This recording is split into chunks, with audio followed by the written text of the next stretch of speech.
mai sanga kalen lain lung don na lung kham na kani ton tun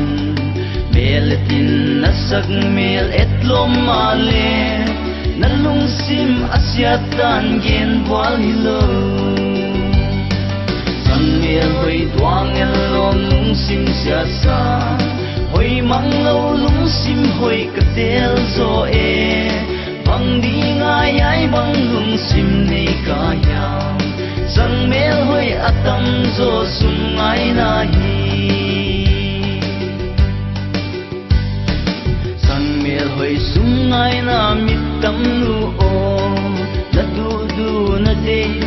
hon te zo de ang belin on ma o lung sim sia ken kam siang lung sim hoi dang zong ning e sang mel hoi duang el lom lung sim sia sa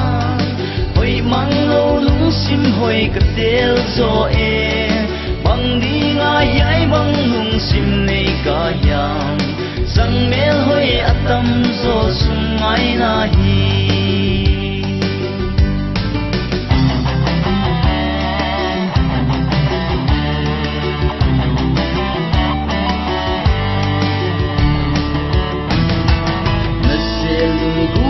tak a ka thi ni nang kong ngai na selungin lamang ta sang mga nasak mel kamu chiang zong o kamang asilwa ka chi bong bong sang mel hoi duang el lom lung sim sia sang hoi mang lo lung sim hoi ka tel zo e bang di nga yai bang lung sim nei kayang sang mel hoi atam zo sum ngai na hi bang di nga yai bang lung sim nei kayang